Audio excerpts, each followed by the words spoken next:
Boa noite. Em votação tumultuada que terminou com a saída da bancada de oposição do plenário, a Câmara dos Vereadores do Recife aprovou esta semana o plano urbanístico que libera a construção do projeto Novo Recife no Cais José Estelita. Após a aprovação, na mesma noite, o projeto foi enviado para o prefeito Geraldo Júlio, que se encontrava em São Paulo, mas, mesmo assim, sancionou o projeto à distância. Representantes de movimentos sociais e os vereadores de oposição alegam que a votação foi ilegal por não ter cumprido os trâmites necessários. Dias antes, o Ministério Público havia enviado à Câmara um ofício determinando que o projeto voltasse às instâncias iniciais para ser melhor discutido por uma Câmara técnica. Já o presidente da Casa, Vicente André Gomes, do PSB, disse que, apesar de ter acontecido extra-pauta, todos os cronogramas previstos foram cumpridos. Diante de tamanha polêmica, o projeto Novo Recife volta a ser pauta do Opinião Pernambuco. Para o programa de hoje, convidamos Sérgio Urte, que é integrante do movimento Ocupe Estelita. Também está conosco Carolina Dantas, professora de Comunicação Social da Universidade Federal de Pernambuco. Nós também entramos em contato para convidar o presidente da Câmara do Recife, Vicente André Gomes, do PSB, mas ele alegou que teria outros compromissos e que, por isso, não poderia participar do programa. Já você pode e deve participar enviando sua pergunta, seu comentário para o e-mail opiniãope@ufpe.br ou para as nossas redes sociais no Twitter, no @opiniãope e pela nossa página no Facebook. Olá, muito boa noite, sejam bem-vindos. Boa noite. Eu queria começar, Sérgio, fazendo um breve apanhado para as pessoas poderem se localizar melhor. Acho que o projeto Novo Recife, o que é, todo mundo que está assistindo a gente deve ter mais ou menos ideia do que é. Mas por que os movimentos sociais como o Ocupe Estelita são contra o projeto Novo Recife? Boa noite a todos os telespectadores. Boa noite, obrigado pelo convite. O projeto Novo Recife ele é uma polêmica muito grande, se tornou uma polêmica geral aqui na cidade e tornou-se também um problema hoje no Brasil. O projeto Novo Recife é uma prova de que o poder público, de 2014 para trás, ele não estava acostumado a lidar com esse tipo de assunto, debatendo com a população. Um projeto que vai gerar um impacto gigante para a cidade, são 15 torres de até 40 andares, são 5.700 carros ali a mais, vai gerar uma nova ilha de calor. Não foram feitas uma série de estudos de impacto ali de vizinhança, impacto de meio ambiente, impacto sanitário, enfim. Então, assim, uma série de legalidades que permeia esse projeto. Além de ser um projeto feio para a cidade, que ele vira as costas para a cidade. Ele vai criar uma cortina ali que vai cobrir toda uma visada histórica que a gente tem da cidade do Recife. Todos os seus telhados, os muros, enfim. Então, é um projeto recheado de ilegalidades. Antes de começar a falar com Carolina sobre a questão, principalmente, da cobertura da mídia, ela como jornalista pode falar um pouquinho disso, eu queria também situar o nosso telespectador sobre os trâmites que, teoricamente, o presidente da Casa, da Câmara do Recife, não cumpriu para votar o projeto. Assim dizem os movimentos que atuam contra o projeto. Que trâmites foram esses que não foram cumpridos? Olha, eu estava lá presente na casa no dia da votação, foi uma votação surpresa, não estava em nenhuma pauta oficial da casa, isso daí também já geraria um indício, mas ele como presidente da casa, ele poderia colocá-la a qualquer momento. E quando a gente soube que seria essa votação, tentamos entrar em maior quantidade de pessoas na casa, mas ele mandou fechar a Assembleia Legislativa, a Casa do Povo, um espaço público onde se debate problemas da cidade, leis que vão mudar a vida das pessoas, e ele preferiu fechar a casa e tratar isso entre seus aliados. Na verdade, o prefeito tem uma grande maioria na casa hoje. Então, não foi debatido, além dele não receber, ele não leu os pareceres da comissão que foi enviada, solicitando que emendasse algum tipo de sugestão para esse projeto, que está um projeto completamente desalinhado com o que a cidade pede hoje em dia. Se eu não me engano, a comissão entregou esse projeto às 15 horas, não foi do mesmo dia, Isso. E logo em seguida, inclusive alguns vereadores pediram para ter tempo para ler o que foi entregue antes de votar e o presidente da casa não permitiu, seria Não isso? permitiu. Inclusive, uma vereadora, ela pediu a fala, ela foi cortada, não houve nenhum momento que houvesse tipo um espaço democrático. Ele disse que não ia liberar o microfone porque ele não queria e bateu na mesa. Isso assim, gera uma falta de respeito, não só com uma vereadora na casa, mas também com uma mulher que está ali representando o povo. Ele virou as costas e praticamente desferiu um golpe de sancionar essa lei sem debater amplamente. Inclusive, o outro vereador também se recusou, aliado ao prefeito, ele se recusou a votar. Então, assim, se a gente for permear, for pontuar todas as ilegalidades que aconteceram naquele dia ali, a gente vai se perder na quantidade, porque foram várias. Primeiro, ele não respeitou a questão do debate, que foi a questão dos pareceres que foi feito pela Comissão de Urbanismo, pelo vereador Jurandir Liberal. Então, ele já entregou em cima da hora, ele poderia ter segurado, inclusive, essa entrega desse documento até o dia 23, que o que a gente vê, na verdade, é um emblema, na verdade, um fechamento de uma bolha para que não complete um ano de ocupação que aconteceu no dia 21 de maio de 2014. Então, isso para eles, para a própria prefeitura, é um símbolo que eles não querem permitir que aconteça em nome do movimento Ocupa Estelita e em volta do Cais da Estelita. Carolina, no dia seguinte a toda essa confusão, tudo que aconteceu, a fechada da Câmara para a população, os professores de várias universidades e faculdades aqui do Recife divulgaram uma nota de repúdio à cobertura que foi dada pela Globo ao caso. E aí eu pergunto, o que é que os professores, em particular, criticavam nesta cobertura? Bom, boa noite a todos. Acho que não tem nome melhor para classificar o sentimento geral de quem trabalha com comunicação, de quem trabalha sério com educação e comunicação nessa cidade do que repúdio. O que aconteceu não só no dia seguinte aos fatos da Câmara, mas durante todo esse processo, contraria qualquer paradigma de produção jornalística. Você não tem imparcialidade na transmissão dos fatos e você não tem uma premissa muito simples, que é ouvir os dois lados. Quando você fez a abertura do programa, você disse que não só eu e Sérgio havíamos sido convidados, mas também representantes da Câmara e do Ministério Público. E eles não estão presentes. Independentemente dessa presença, eles foram chamados à fala.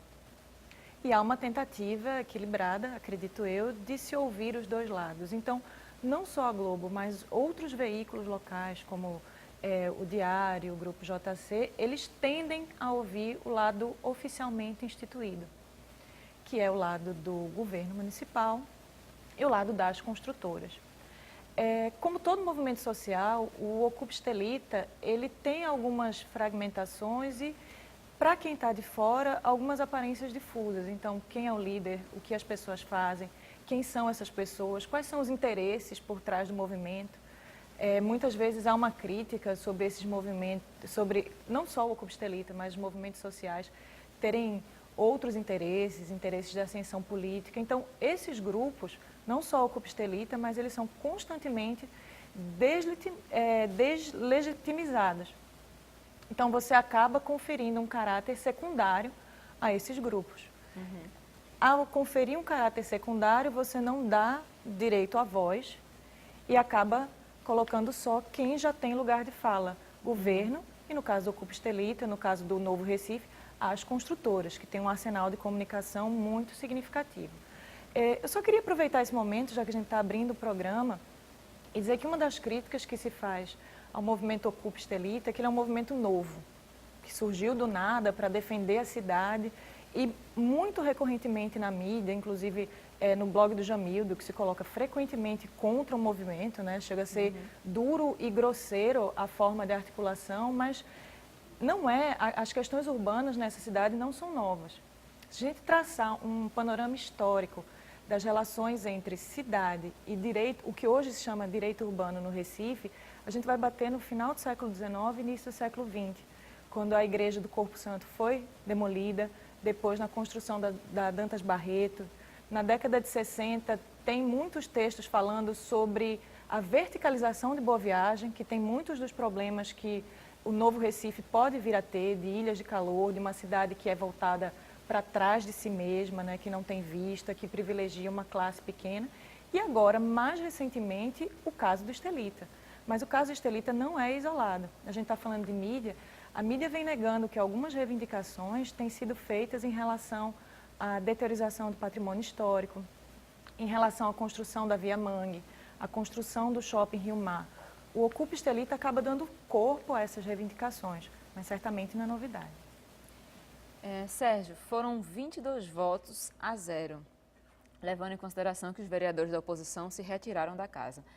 Como vocês enxergam esse apoio quase irrestrito que esse projeto tem hoje nas vias políticas do Recife, vamos assim dizer?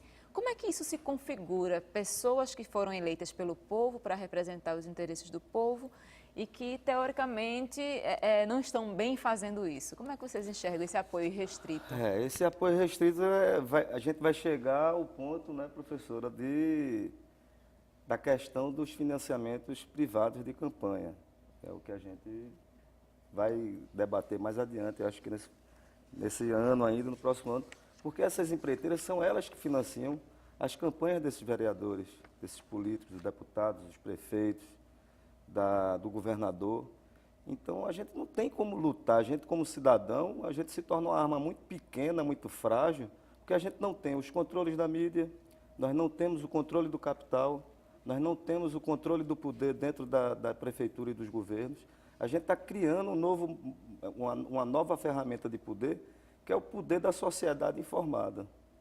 Então, a partir do momento que as pessoas hoje estão indo para a rua, já com um propósito, sabendo qual é o problema do Ocupa Estelita, do problema da questão, no caso da Estelita, a questão da cidade, a questão da defesa dos direitos do cidadão, isso já mostra um certo amadurecimento da própria população em cuidar mais da cidade. Hoje a gente não está deixando mais os políticos afanarem a cidade como eles faziam. O Estelita é um símbolo, só que a gente tem vários problemas hoje no Recife, no Brasil.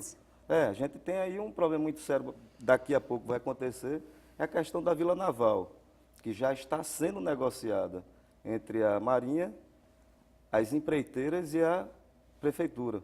Ali eles têm um coeficiente de construção à altura dos edifícios, que ele vai até 10 andares. E para se viabilizar um empreendimento deles, eles têm que elevar a altura dos edifícios. Então, para isso, eles vão mudar a lei daquele local, eles vão forçar para que a Prefeitura mude a lei e eles construam os edifícios. Então, essa questão de tomada de frentes d'água em torno da cidade, isso daí é outro crime terrível. No mundo não se pratica mais esse tipo de ocupação urbana. Frente de água tem que ser preservada e tem que ser pública, o acesso tem que ser de todos. A questão também do controle dessas leis urbanas, elas não são debatidas publicamente. Elas são geralmente fechadas, são reunidas em grupos do poder, da prefeitura, e depois que eles jogam a esses teatros de votação, como foi que aconteceu na Assembleia. O relator lá o primeiro secretário, o Augusto Carreiras, ele lia, parecia que estava fazendo uma narrativa de uma corrida de jockey. Então, um texto que era para se ler em 10 minutos, ele leu em 2 minutos. Leu não, ele emitiu um barulho lá. Então, isso é um absurdo. O que a gente está passando é o capital dominando a cidade em detrimento do que é público. Eu queria salientar uma fala que eu achei interessante do vereador do PSDB, André Regis. Ele disse: o prefeito tem ampla maioria nesta casa e o projeto ia ser aprovado de uma forma ou de outra. Mas, se isso acontecer do jeito que está, vai ser um assinte. Isso ele disse no dia que estava ocorrendo a votação. Vocês concordam que, dada a conjuntura política do Recife hoje, não havia nada que a população pudesse fazer para evitar que essa votação acontecesse do jeito que ela aconteceu?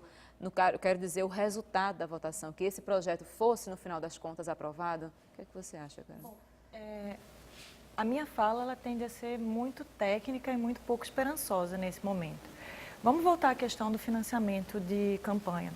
É público e notório que empreiteiras envolvidas no projeto Novo Recife doaram pelo menos 500 mil à campanha de Geraldo Júlio. Isso é declarado. Para o governo Paulo Câmara, durante o processo de eleição de Paulo Câmara para governador do estado de Pernambuco, também. Só que a doação, nesse caso, não foi para o candidato, mas para o partido. Eu não quero entrar em detalhes, mas já que a gente está falando de acesso à informação, basta que o público jogue isso num site de buscas e no site do Supremo Tribunal Eleitoral. Está lá, não é segredo para ninguém. A questão é, por que uma empreiteira investe 500 mil ou mais em uma campanha? O que ela quer em troca? Isso a gente está falando só de prefeito e governador, sem falar dos outros parlamentares. Esse é um ponto. O segundo ponto que eu acho que deve ser considerado aqui é o seguinte: de fato, a ampla maioria na Câmara, ela tende a conduzir a uma votação favorável ao projeto. O problema, e isso tem incomodado muito as empreiteiras e certos segmentos da política local, é que o movimento Ocupa Estelita, querendo ou não, e é uma opinião muito particular minha, talvez, ele tenha atrasado esse projeto. Na verdade, a primeira ocupação da Prefeitura da cidade do Recife foi em 2012, se eu não me engano, final de 2012, início de 2013. A questão do Ocupa Estelita vem perpassando duas gestões municipais que foram financiadas por empreiteiras. Então, vamos tentar fazer um cálculo simbólico de quanto foi gasto ao longo de duas gestões, né, com investimento de campanha, com investimento naquele terreno, com mobilização de projeto, mobilização de mídia que aconteceu para divulgar o Novo Recife. E agora é hora das construtoras cobrarem o seu quinhão nisso. Até porque cabe salientar que a bolha imobiliária está começando a murchar. E esse é um dos outros motivos de pressão. Se eu não me engano, um empreendimento chamado Torres da Aurora e Aurora Trend, que são aqui próximos na Rua da Aurora, eles tiveram um metro quadrado em torno de 5 mil reais, se eu não me engano. 5 mil reais um metro quadrado. No caso das Torres do Estelita, o cálculo foi feito em torno de 5, 6 mil reais. Se eu tenho uma desaceleração nos empreendimentos da cidade e as pessoas deixam de comprar, a tendência natural é que isso caia. A margem de lucro vai cair. E daí o desespero nessa pressão, não só para uma questão simbólica de fazer um ano de ocupação, mas também por uma questão de lucro. Então, talvez fosse um caso perdido. Eu não sei se cabe a mim fazer essa avaliação. Mas, perdido ou não, a mobilização popular tem atrasado o projeto bastante. Se não para esse e para futuros, né? Mas eu queria pedir um minuto a vocês, a gente precisa fazer um intervalo. A gente lembra que você pode participar do programa enviando sua pergunta, seu comentário para o e-mail opiniãope@fpe.br e para as nossas redes sociais. Não saia daí que a gente volta daqui a pouco.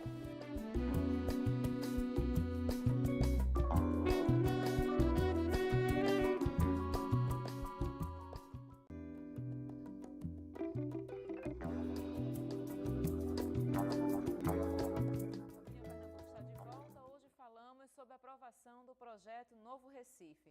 Para o programa de hoje, convidamos Sérgio Urti, que é integrante do movimento Ocupa Estelita. Também está conosco Carolina Dantas, professora de Comunicação Social da Universidade Federal de Pernambuco. Bom, é comum o prefeito Geraldo Júlio ser tão eficiente em suas ações a ponto de sancionar um projeto em viagem, na mesma noite, no mesmo dia que ele foi votado, Sérgio? Vocês acompanham as ações de Geraldo Júlio? Isso é comum? A gente acompanha, a gente tem uma missão de segui-lo, né? Mas a gente nunca tinha visto isso, tanto é que a gente declarou que é o prefeito home office, né? Ele leva o escritório e a prefeitura agora para todos os lugares, virou um prefeito autônomo. Então a gente ficou espantado pela velocidade, você não vê ele aprovar uma lei de uma questão de casas populares que estão sendo necessárias aqui em Santo Amaro. Você não vê problema para ele resolver ali na questão do COC, que tem um problema sério também de habitação e de expulsão. Você não vê ele sancionar uma lei dessa. Então, a gente sabe que ele está sendo pressionado pelas empreiteiras, que, na verdade, quem manda nele, na verdade, o prefeito da cidade são as construtoras e o secretário da cidade é o Geraldo Júlio. E os seus secretários são seus assistentes. E a gente não vê uma missão de um prefeito ele preocupado em resolver o problema da cidade. A gente vê Geraldo Júlio em inaugurações de uma pista emborrachada na Avenida Boa Viagem, que custou 600 mil reais. Só essa pista, ou seja, Você vê, ali já tem uma pista de Cooper na beira da praia. Ele faz uma academia da cidade completamente diferente das outras academias da cidade que existem em toda a cidade. Em Santo Amaro você vai aqui, olha a academia da cidade e ela é padrão, só que ela não tem os mesmos equipamentos que tem em Boa Viagem. Que diferença é essa? Porque o pessoal que mora em Boa Viagem é mais rico, ele tem mais direito de receber benefícios públicos do que o pessoal que mora em Santo Amaro.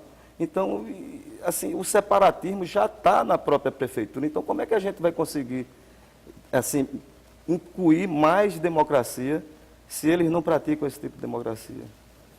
Eu queria lembrar alguns dados aqui que eu achei bastante interessante sobre o calendário como o projeto Novo Recife andou. Eu não vou nem falar de tudo, mas assim, lembrar que a aprovação do projeto Novo Recife no Conselho de Desenvolvimento Urbano foi feita no dia 28 de dezembro de 2013, ou seja, há pouquíssimos dias, no apagar das luzes, às né? 18h30, se não me engano. Exatamente. A reintegração de posse da área que estava ocupada quando houve a ameaça de demolição dos galpões e o Ocupa Estelita fez a ocupação, a reintegração de posse da área foi feita no dia em que a seleção brasileira estava jogando. A audiência pública, a suposta audiência pública, foi feita na quinta-feira pós-carnaval, quase uma quinta-feira de cinzas, né? E eu acho bem curioso, e agora a questão da aprovação do projeto na Câmara, feita depois de um projeto ser entregue às 15 horas, extra pauta, e depois, antes que o parecer do Ministério Público, que orientava que o projeto voltasse às instâncias iniciais, para ser novamente discutido, eu acho bem interessante esse calendário da Prefeitura, como é que ele funciona.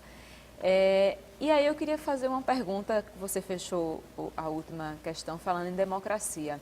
Do ponto de vista de um presidente de uma Câmara que manda fechar as galerias para a participação do povo, isso cabe num país democrático que o Brasil quer ser, assim, hoje em dia? Eu queria ouvir a opinião de Carol também. Eu acho que cabe perguntar, nesse momento macro de conjuntura política do Brasil, não só de Recife, mas que tipo de democracia a gente está praticando. A gente tem visto que violações à democracia têm sido realizadas em vários estados e várias municipalidades. A gente tem uma crise de representação que é muito grave. O povo que elegeu seus representantes não se reconhece nesses representantes, porque legislativo e executivo eventualmente não arbitram em prol do povo, mas em prol de interesses particulares. Então, certamente, o que aconteceu na Câmara foi um atentado à democracia. Eu entendo que os locais de plenária, eventualmente, eles têm dificuldades logísticas de manifestação pública, mas são casas do povo, nas quais as pessoas devem se expressar, inclusive deveriam se expressar até mais do que acontece hoje. Mas nesse momento, e agora voltando a falar muito especificamente do caso do Estelita, há uma eu estou com problema com essa palavra hoje, né? Mas você torna, desculpa, eu vou simplificar as coisas, mas a gente torna a mobilização popular não legítima. Há uma desqualificação constante da mobilização popular. No caso do Estelita, primeiro ponto. O que se diz é que não é povo. Como se um grupo de pessoas, profissionais liberais, não fosse representativo do povo. É como se não fossem pagadores de impostos e trabalhadores. Segundo, que é um discurso que acontece no Brasil desde as jornadas de junho em 2013, que são desocupados. Como se o trabalho ele fosse diretamente relacionado à capacidade de atuar politicamente. Esse discurso ele acontece não só em relação ao Ocupa Estelita, e olhe bem que no caso do Ocupa Estelita há uma parcela significativa do público que é bastante esclarecida, do público atuante, né? São pessoas que têm uma educação formal até de nível superior e de pós-graduação, mas esse mesmo discurso é aplicado no caso das pessoas que são detentoras de Bolsa Família. Como se por serem detentoras de uma bolsa, elas não pudessem fazer reivindicações políticas.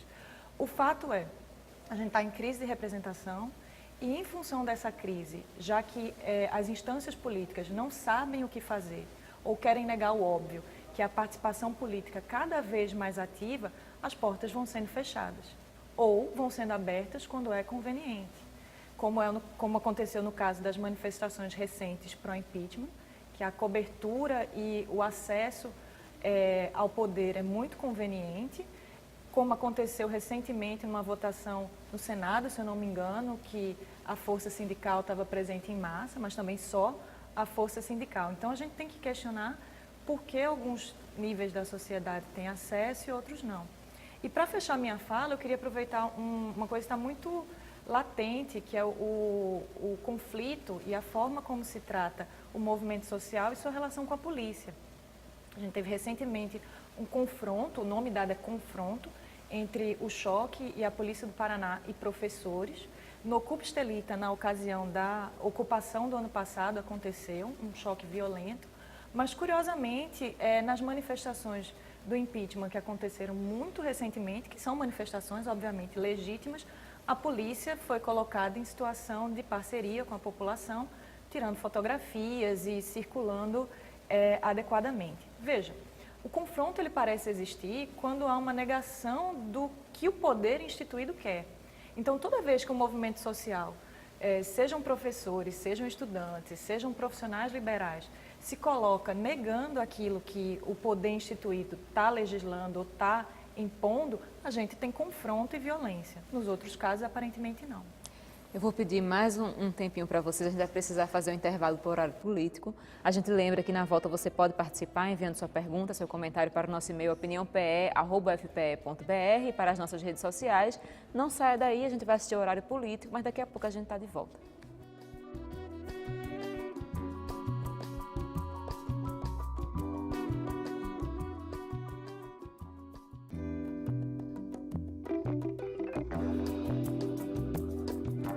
Opinião Pernambuco está de volta. Hoje conversamos sobre a aprovação do projeto Novo Recife.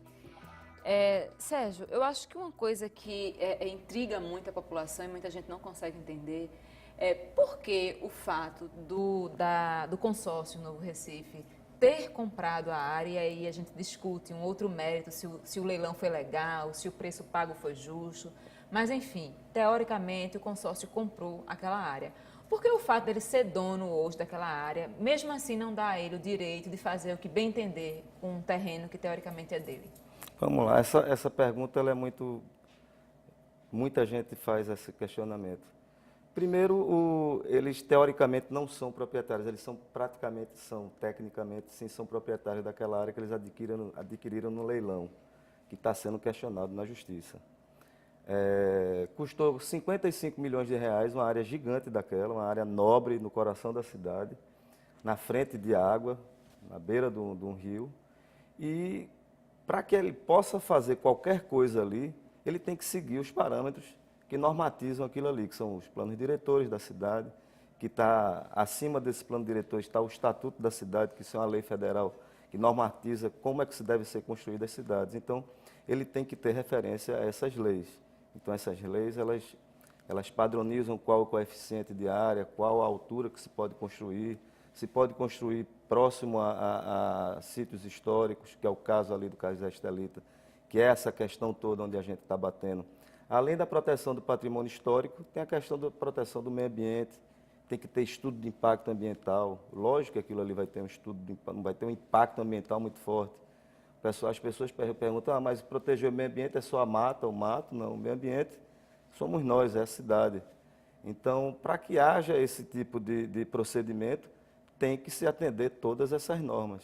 Então, a pessoa compra um terreno, que é uma mata, vai e derruba a mata? Não, não pode. Se aquilo ali for uma reserva, se aquilo ali for uma área protegida que é tombada, que é aquela área histórica ali do entorno do Forte das Cinco Pontas. Então, tem que se respeitar. Eles, até a nossa intervenção, desde da primeira audiência que aconteceu em 2012, em março de 2012, o movimento Direitos Urbanos criou essa questão do Ocupa Estelita e as pessoas começaram a entender o porquê de você ter a necessidade de planejar a cidade. Até então, você trocava aqui terreno por campanha, financiar a campanha do prefeito, enfim, isso daí está meio parado hoje por conta dessa mobilização popular. As pessoas estão mais prestando mais atenção, sabidas, né? As pessoas estão mais sabidas. Carolina, um outro argumento que muita gente usa É que a área ali está abandonada, que ninguém nunca fez nada, ninguém nunca se preocupou com aquela área, e agora que o consórcio comprou, as pessoas querem ir contra o progresso, e que vai gerar emprego, e que vai restaurar a área. Contra esses argumentos, há outros argumentos? Sim. Primeiro vamos pegar o que já existe em Recife e não o que vai existir. Quando Boa Viagem foi verticalizado, um dos argumentos que se tinha na época, na virada dos anos 70 para os anos 80, e foram quase 3 décadas de verticalização, era que você teria uma erradicação da pobreza naquela região. Qualquer morador de Boa Viagem, qualquer pessoa que circula por Boa Viagem sabe que não foi isso que aconteceu.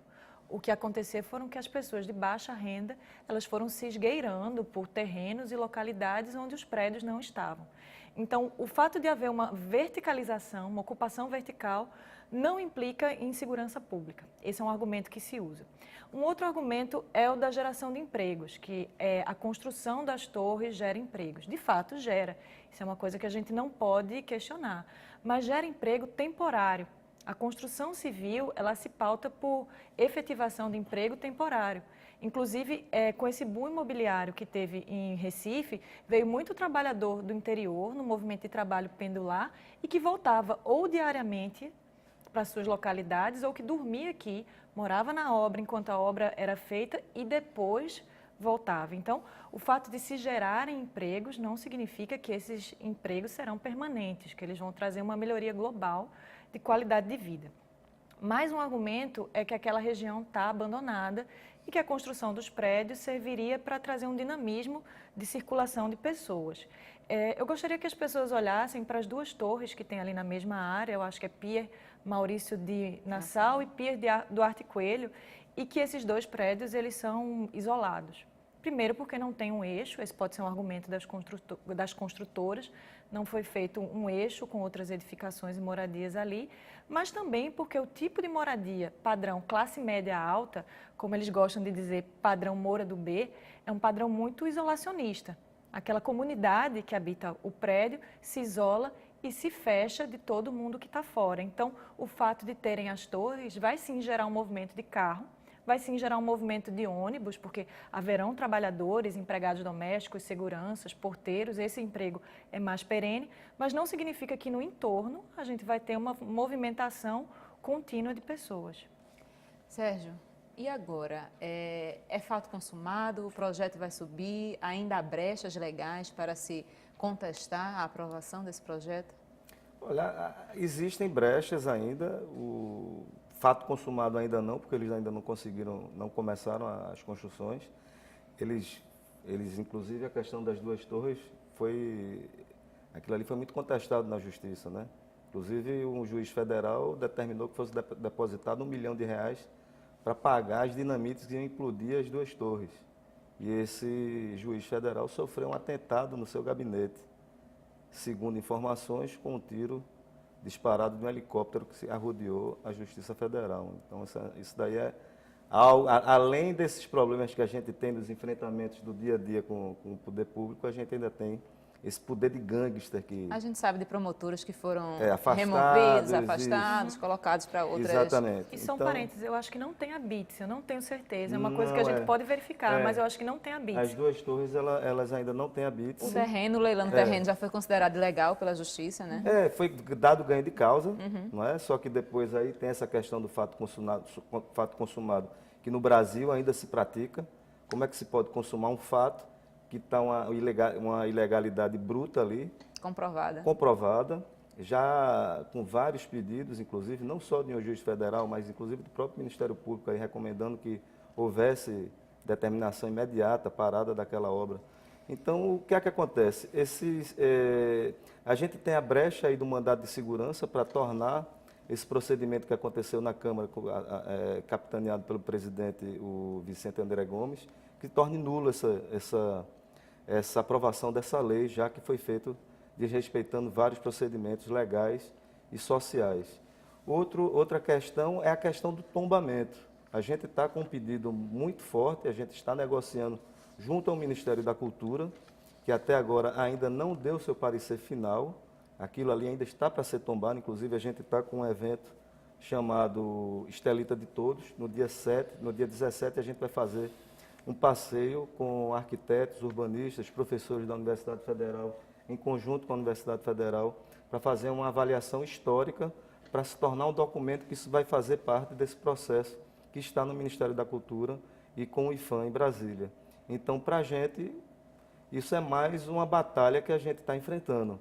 A gente, a cada dia que passa, o movimento está tomando mais força, está mais forte. Agora, há poucos instantes, recebi a informação aqui, há uma meia hora atrás, a casa do prefeito está ocupada agora, as pessoas foram lá, o movimento na caminhada de hoje, que saiu do Derby, foi em direção à casa do prefeito. E, como de praxe, toda a polícia já está lá, mobilizada, o batalhão de choque, para, se preciso, agredir os manifestantes, que estão sempre, desde o início, a gente faz toda a manifestação pacífica. E com essa mobilização a gente espera sim que a gente logre êxito nessas negociações e que o Estelita passe a ser do povo. Uma outra coisa que as pessoas questionam muito é que vocês querem tornar aquele lugar abandonado, deixar esquecido, vocês não são a favor do progresso. Eu sou a favor do progresso, sim. Eu desejo que aquele lugar ali ele tenha uma atividade muito forte de pessoas ali, que pessoas morem ali. Só que dá para você construir edificações adaptadas com a arquitetura da cidade. O Recife não pode ser uma ilha de edifícios como é Boa Viagem. A gente não pode estar usando, já tem as 2 torres ali, então vamos fazer mais. Não, as 2 torres devem servir de exemplo como uma verruga na cidade, como falou o Kleber Mendonça Filho. Aquilo ali é uma verruga, ela vira ali um símbolo de que a gente deixou de se tornar um patrimônio histórico da humanidade por conta daquelas 2 torres. A gente não tem um título por conta daquelas 2 torres que invadiam uma área histórica da cidade, na frente do mar, que é outra ilegalidade. Você construir em frente de rio, você tem que ter um recuo. Aquilo ali é área de marinha. Então, assim, a gente tem falhas em todos os eixos aí de negociação do poder público. Como é que a Marinha também autorizou, não houve fiscalização disso daí? Aí tem a questão do Secretaria de Meio Ambiente, a fiscalização da própria prefeitura, como é que ela autoriza uma obra que é ilegal? No ano passado, no dia 21 de maio, quando cheguei lá na frente, quando estava iniciando as demolições dos armazéns de açúcar, eu perguntei onde é que estava o alvará de demolição. Ninguém tinha esse alvará. O alvará chegou depois, não foi? O alvará chegou depois e um documento xerocado com uma caneta diferente do que estava sendo preenchido. Então, como é que o original não foi apresentado? Aquilo tem que estar fixado. Então, assim, é uma ilegalidade atrás da outra. Então, até hoje a gente não participou de mesa de negociações com ele. O prefeito nos esquivou de todas as negociações. Ele só chamou a gente para negociar quando a gente pressionou ele, no dia lá da entrega do documento da verdade, do relatório da Comissão da Verdade. Então, o que é que a gente tem? A gente tem esperança, a gente está se unindo a todas as possibilidades que podem ser, sim, salvo aquela área do Estelita, e que aquilo sirva de exemplo para a gente poder estancar várias outras obras ilegais na cidade. Carolina, qual o papel da mídia? Eu acredito que a gente hoje tem um apoio popular, vocês hoje têm um apoio popular bem mais amplo do que há um ano. Acho que o movimento ficou conhecido, que se fez ouvir, explicou por que é contra a construção, que não é contra o progresso, mas sim é o modelo do que está se construindo ali. Como é que a cobertura da mídia, nesse caso em particular, e de outros casos semelhantes, atua na percepção de realidade das pessoas? Porque eu tenho certeza que ninguém acharia normal que se construísse esses prédios ao lado do Coliseu, em Roma. Eu tenho certeza que ninguém acharia que era bonito se fizesse isso ao lado da Torre Eiffel, em Paris. E por que as pessoas não compreendem que isso é feio, é ilegal, é ruim para a cidade, no caso do Recife? Bom, no Brasil como um todo, em muitas localidades, a televisão chegou antes das escolas. Então, a gente tem uma população grande que é, abre aspas, educada pelos meios de comunicação de massa. E os meios de comunicação de massa, eles acabam tendo o que a gente chama de discurso de autoridade. O que se fala na TV é verdade. Então, quando a mídia manipula informação, né, de acordo com seus interesses, na verdade ela está negando determinadas informações à população. A população tende a aprender aquilo que foi transmitido pela mídia sem questionar, porque muitas vezes não tem subsídios para análise, não é porque não queira, mas porque não tem subsídios para análise. Então, o que passa na televisão, o que sai no jornal, o que é dito na rádio, e na região metropolitana do Recife, a rádio tem ainda um papel muito forte, acaba sendo tomado como verdade. Daí a importância de se ouvir o outro lado. Mas eu tendo a dizer que o que eu tenho acompanhado da mídia nesses últimos anos é que o outro lado, que seria o lado dos manifestantes, dos direitos urbanos, além de ser desqualificado, como eu falei, ele só é ouvido em último caso. Quando há uma pressão dos próprios manifestantes ou da sociedade que acompanha em cima disso, quando um jornalista, por iniciativa própria, decide burlar as regulações da linha editorial do veículo onde ele está trabalhando e vai atrás de informação, há jornalistas que são muito vinculados à profissão e que fazem isso. Não é um problema do jornalista, é um problema do jornalismo em termos institucionais e, sobretudo, diversificar as informações, né? Você tem que tentar, não só, uma vez que o jornalismo de massa não cumpre esse papel, a mídia de massa não cumpre esse papel, a população tem que buscar informação. E por isso que nos últimos 2, 3 anos os movimentos sociais têm crescido no mundo inteiro, porque as pessoas têm buscado informações na internet. Eu acho que na página do Direitos Urbanos são cerca de 30 mil pessoas.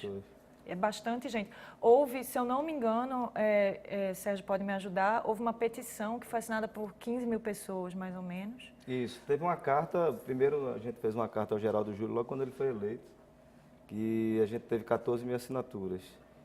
Isso convidando ele para deixar de ser réu, para ser autor da ação popular que a gente entrou contra a prefeitura. Ele não aceitou, até hoje ele nunca nos recebeu. E uma outra petição pública, que é essa, que tem 15 mil assinaturas, pedindo o tombamento, né, que foi encaminhada, foi entregue à presidenta do IFAM, a Jurema Machado, lá em Brasília. E a questão da comunicação, que a gente está, acho que o motivo da gente ter sido convidado aqui, ele como publicitário e quem atua na área de comunicação. Ah, Sérgio, você não é vagabundo? Não, não sou vagabundo. Eu achava que fosse. E assim, as pessoas taxam a gente de vagabundo, né? Porque você vê uma professora universitária da Universidade Federal, eu publicitário, estudante também de Direito, atuo no mercado de publicidade online, então assim, eu não entendo por que eles fazem esse tipo de pregação a quem está fazendo um movimento para defender a cidade que pertence a eles. Isso é uma coisa só de Recife, Sérgio? Ou isso é uma tendência mundial, essa questão de defender uma cidade com ocupação mais democrática, com espaços que sirvam a todos? Isso é uma coisa de implicância recifense? Não. Assim, mostra mais a questão da força da resistência recifense pernambucana, que já é histórica, né? Então isso aí já mostra que a gente tem um conhecimento, uma força política muito maior. Mas essa tendência de proteção de direito à cidade é um problema mundial. As grandes cidades hoje estão sofrendo o processo de gentrificação, que é uma palavrinha que está sendo utilizada há pouco tempo, até a gente não sabia o que é que significava. A gentrificação é justamente isso, pregar que aquela área é abandonada, é esquecida, que só tem prostitutas, só tem drogados, e torná-la barata ao ver comercial, e as empreiteiras e a própria prefeitura incentivam esse esvaziamento para que essas empreiteiras que vão no futuro financiá-los, criar esses projetos milionários, bilionários, para tomar de assalto o que é público e tornar privado. Só a título de complementação, desculpa te interromper. De janeiro para cá, só no Brasil, movimentos semelhantes ao Ocupa Estelita. Nós tivemos o Parque Augusta, em São Paulo, o Ocupe Golf, Resiste Isidoro em BH, em Belo Horizonte. O Ocupe Mauá, no Porto Alegre também, né? Um movimento bem pequeno, aqui pertinho, em Maceió, que é o Preserve a Garça Torta, que é um bairro de lá. Então, numa passada rápida, a gente falou de pelo menos 5 movimentos semelhantes. O Cocó em Fortaleza também, né? E a gente percebe que, assim, pelo que eu leio, a tendência de países desenvolvidos é justamente o contrário, é criar espaços, tirando carros, tirando prédios e deixando esses espaços mais disponíveis para as pessoas. Eu tenho conhecimento aí de vários países que fecharam suas ruas para carros e deixaram as ruas com comércio, com gente passando. Eu acho que essa questão da cidade democrática, com acesso de todos, sem segregação, é uma tendência mundial e desenvolvimentista, né? A gente não pode dizer que a gente está indo contra o progresso, não é verdade? Não, jamais.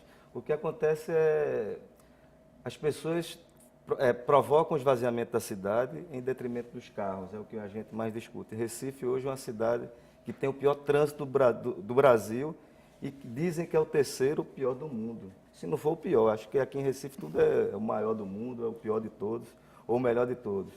Mas o que acontece é que a gente não tem uma política de mobilidade sendo utilizada nem pregada. Inclusive o prefeito da cidade, ele esqueceu de entregar os projetos que pediam verba para a mobilidade nos próximos 2 anos. Então, como é que ele vai concluir a gestão dele sem verba federal, já que o município está quebrado, ele está aguardando essa reoxigenação através desses projetos de troca com as empreiteiras? Eu estou até sendo um pouco ousado aqui com essas informações, mas isso é pura verdade, não estou inventando fatos. Outra questão que a cidade está passando por um problema muito sério é do esquecimento das periferias. As pessoas que moram nas periferias, elas estão tendo o esquecimento para quê? Para tomar também esses terrenos que são valiosos, estão deixando eles cada vez mais pobres, expulsos. Quantas pessoas moram e trabalham próximo do seu local de trabalho? Inclusive, a gente está falando de Estelita, mas a zona vizinha, uma das zonas vizinhas do Estelita, que é o Coque, a população do Coque tem se defendido a esse tipo de processo de gentrificação há quase 3 décadas. Né? Eles conseguiram, e a região de Brasília Teimosa também, ser transformada em ZEIS. A lei de ZEIS, se eu não me engano, ela foi criada em grande parte por conta da situação de Brasília Teimosa. Então, Recife é símbolo nesse tipo de luta. Gente, infelizmente nosso tempo acabou. Eu sei que tinha muita coisa para a gente tratar ainda, mas eu acho que deu para esclarecer um pouquinho da situação. Desejo boa sorte a vocês, boa sorte nessa luta e espero sinceramente que ela logre êxito.